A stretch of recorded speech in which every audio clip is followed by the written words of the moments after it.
Olá, caro estudante! É com imensa satisfação que estamos dando início à disciplina Teorias do Espaço Educativo. Meu nome é Laio Marques, sou graduado em História e mestre em Educação. Terei a satisfação de acompanhá-los neste módulo, onde vamos aprender juntos o conceito de espaço escolar e entendermos como que percebemos esse espaço e como participantes dele. Digo que vamos aprender juntos, pois tenho muito a aprender com você, que é parte importante no processo de ensino e aprendizagem e que, através do conhecimento prático utilitário que você tem, pode contribuir para a preparação dos educandos para a vida prática. Nosso desejo é que, a partir das discussões no curso, dos seus estudos e da contribuição que possamos dar, você possa conhecer melhor a escola onde você trabalha e aproximar o mundo das práticas com o mundo dos pensamentos. Quero dizer a você que não tenha medo dos novos conhecimentos, das novas tecnologias e das mudanças. Lembre-se que todos nós somos capazes de aprender e que a mudança pode trazer muitos frutos bons. O importante é tentarmos, pois, como diz uma frase popular, só quem tenta tem a chance de acertar. E entendermos quando a mudança e a adequação é necessária e quando nossas práticas atuais precisam permanecer por atender às necessidades da escola. Nossa disciplina está estruturada em quatro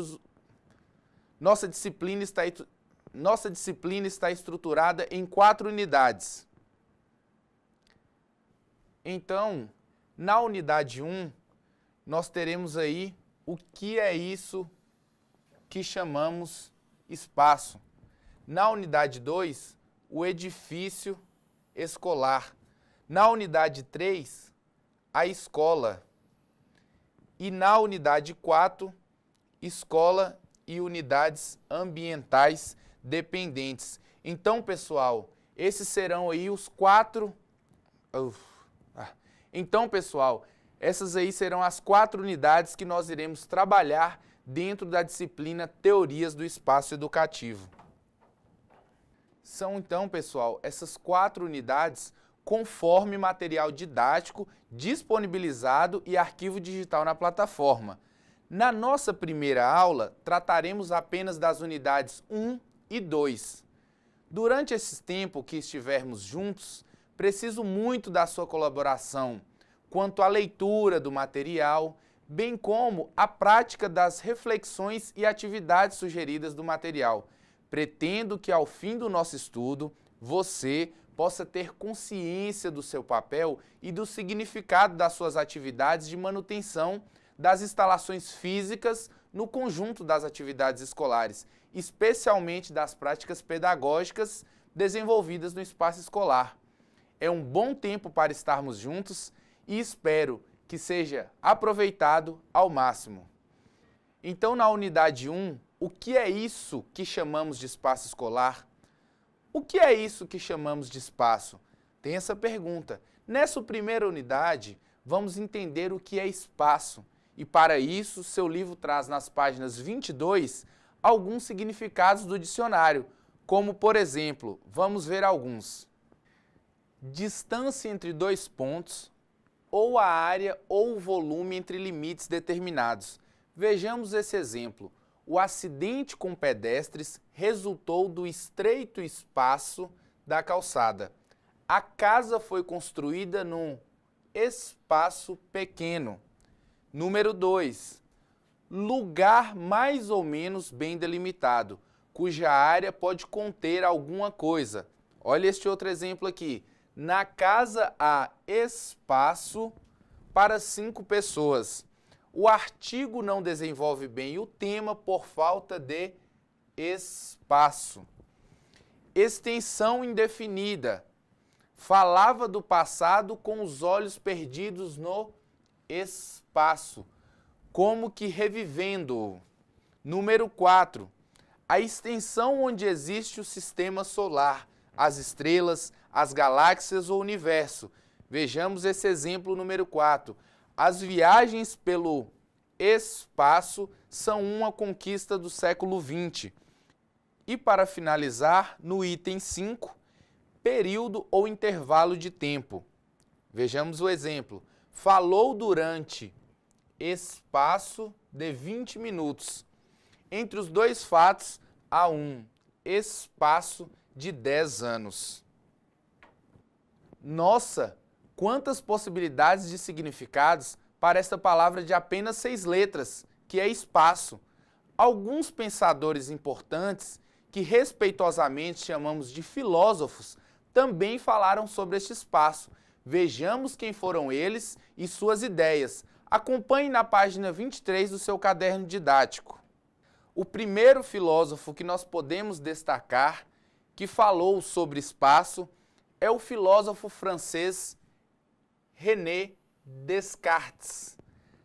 Achava que o espaço se refere à extensão, quer dizer, ao tamanho dos corpos.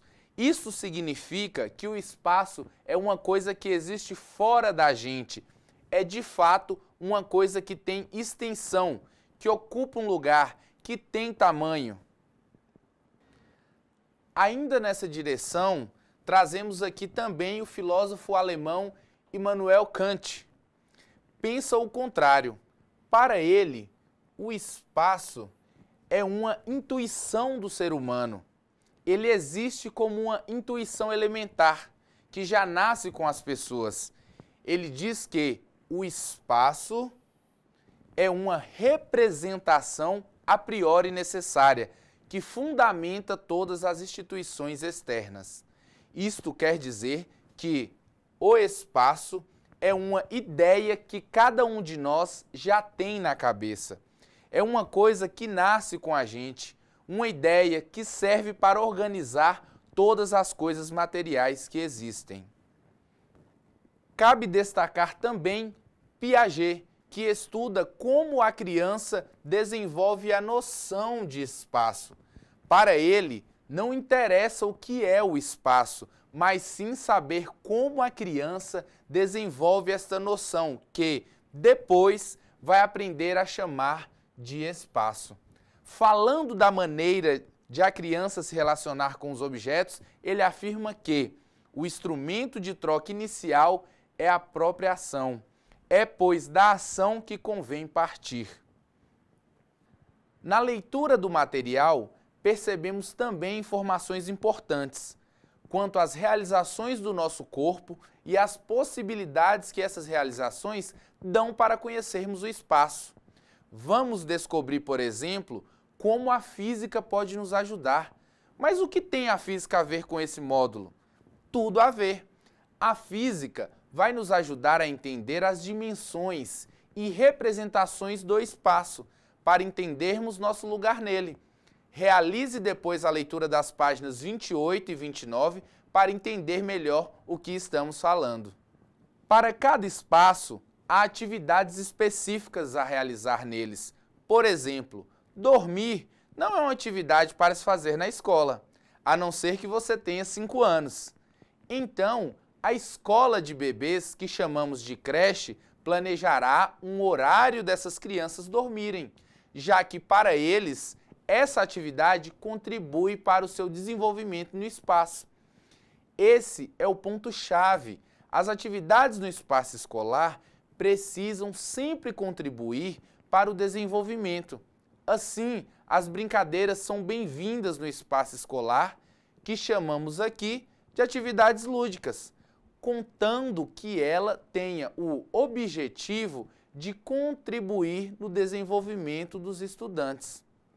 Assim, todos os envolvidos na escola devem pensar essas atividades adequadas que contribuem para o desenvolvimento de todos. E quando falo de todos, é de cada um no grupo. E insisto, em cada um e em todos, porque às vezes pensamos no todo, mas não no individual, e nem nas pessoas que têm necessidades individuais. Isso é importante frisar. Precisamos pensar que somos diferentes nas nossas habilidades, no nosso modo de aprender, nas nossas aptidões e, inclusive, no nosso corpo. Sim, nós precisamos lembrar a todo tempo que somos diferentes e que não é problema nenhum nisso. Cada um precisa de coisas diferentes, para desenvolver o seu conhecimento. Desenvolvemos o nosso conhecimento a partir dos 5 sentidos. Esses 5 sentidos são o paladar, o olfato, a audição, o tato e, por último, a visão. Todos eles são muito importantes, mas não imprescindíveis para o desenvolvimento do nosso conhecimento. Vocês acham que eu estou falando bobeira? Só porque eu disse que as pessoas não precisam de todos os sentidos para se desenvolver? Calma, gente. Estou provocando você a pensar que é uma pessoa sem audição, que chamamos de pessoa surda, é totalmente capaz de aprender, mesmo sem ouvir, assim como um cego ou um surdo cego. O ser humano é tão incrível que ele se adapta à condição do meio em que vive e se desenvolve perfeitamente nesse meio.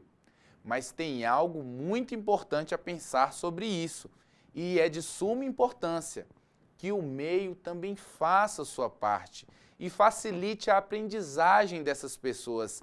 É aí que entram as metodologias. Vamos trocar o termo metodologia por termo jeito, o jeito de ensinar, o jeito de falar, o jeito de lidar com cada um deve ser diferente. Assim, precisamos pensar no espaço educacional que atenda todo mundo, cada um nas suas individualidades, pois cada um tem a representação do espaço conforme os funcionamentos dos seus sentidos. Os cegos têm uma representação do espaço escolar bem diferente da pessoa que vê, ou da pessoa que não ouve, assim como uma daltônica também faz representações diferentes daquelas pessoas que veem todas as cores. Assim, é essencial que saibamos as dimensões do espaço escolar em que trabalhamos, mas também entender que a forma como você percebe essas representações é bem diferente de como eu percebo, mesmo todos os meus sentidos funcionando. Como dissemos anteriormente, somos diferentes. Tenho certeza que não há ninguém na escola que conheça mais dela e das suas representações que você. Mas você já viu um desenho da escola feita por um arquiteto? Essa representação se inicia com a planta baixa. Vocês sabem o que é uma planta baixa? A planta, cujo nome oficial é planta baixa, é só uma parte do projeto. O projeto representa um edifício visto por seus lados, o horizontal e o vertical. O que chamamos planta é só a vista do plano, do chão, da horizontal do prédio. Estas plantas são muito importantes, pois permitem a compreensão de todo o edifício, sem precisar construí-lo para depois verificar os erros e defeitos. Então, como vocês podem perceber aqui, eu fiz questão de trazer para a nossa aula um exemplo e um desenho de uma planta baixa de uma escola. Então, percebam aqui como são as divisões, como o arquiteto faz esse desenho chamado de planta baixa para depois partir para a construção. Inclusive, vemos aqui uma quadra, né, a divisória aqui de cada espaço, aqui o jardim. Então, é importante esse projeto anterior, porque dele que sairá o quê? Sairá a construção futura e não pode haver erros. Então, nessa planta baixa, o arquiteto tem que ter esse cuidado. Veja as atividades da página 43. Tenho certeza que você fará descobertas incríveis. Dando início na nossa aula, iniciaremos agora a segunda unidade. Estudaremos sobre o edifício escolar e vamos começar pensando em 2 conceitos.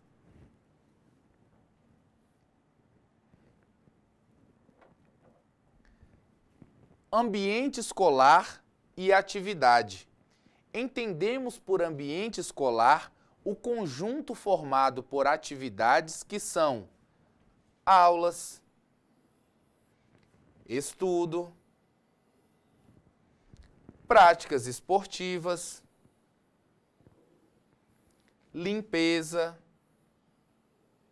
e etc. E espaço como salas, laboratórios, quadras e outros. Então, pessoal, trazemos aqui de início essa diferenciação entre ambiente escolar e atividade, para que possamos dar continuidade. Atividade significa ação efetivada pelo professor, pelo estudante, pelos funcionários, dentre outros, nos ambientes escolares, como salas, pátios, jardins e quadras. As atividades educativas acontecem principalmente no ambiente escolar, e é por isso que este ambiente deve ser propício para o melhor acontecimento dessas atividades.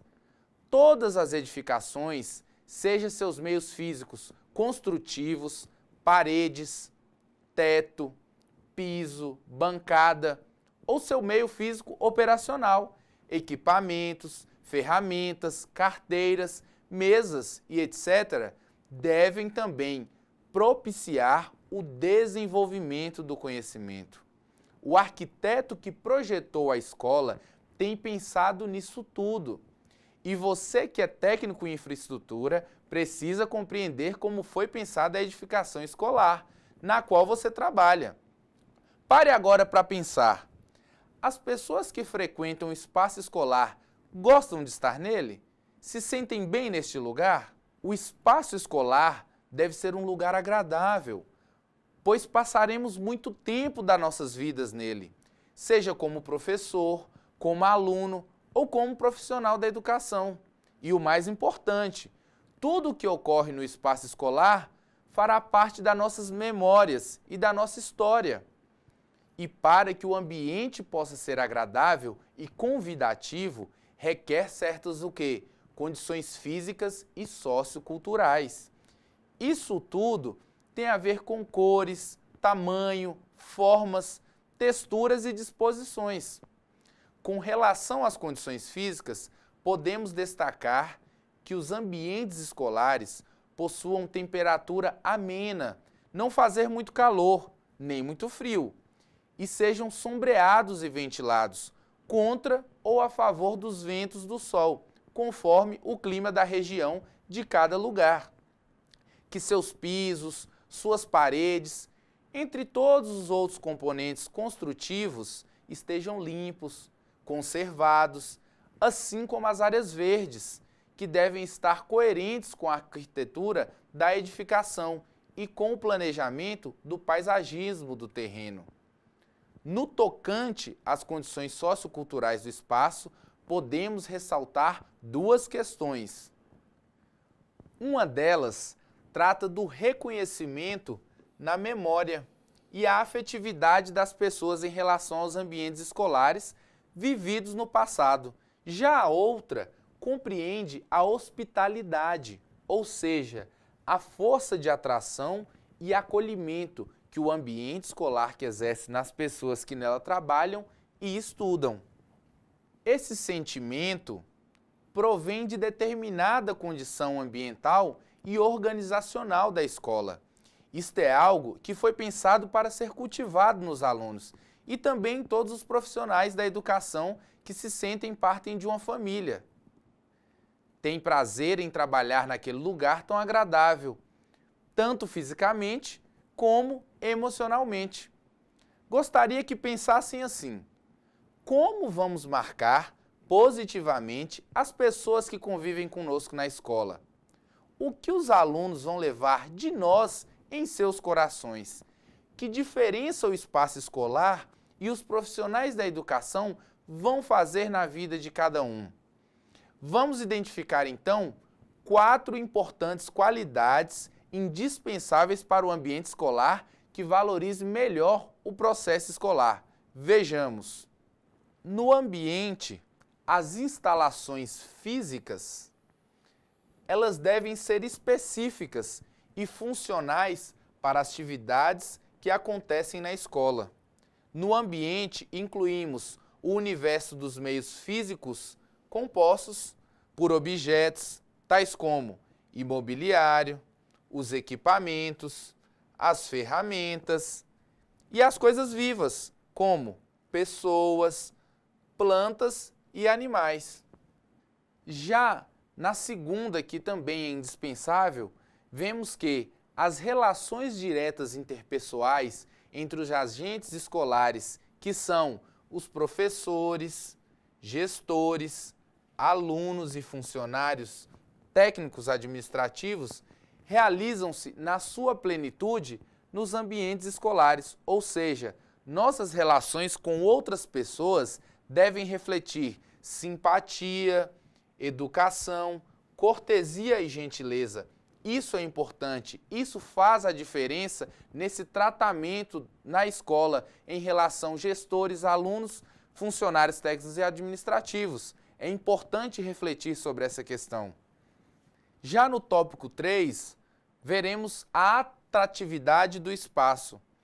Esse aspecto arquitetônico, em combinação com outros, colabora para o sucesso ou insucesso das atividades que acontecem na escola. Uma escola é atrativa quando nela encontramos lugares agradáveis, adequados ao trabalho dos agentes escolares diretos, que são os alunos, os professores e os funcionários, e a presença de outros atores, por exemplo, os visitantes ou a comunidade local e também a vizinhança.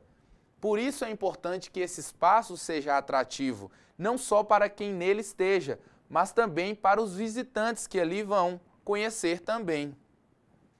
Nesse sentido, o ambiente escolar deve qualificar a memória do processo educativo das pessoas que por ela passaram.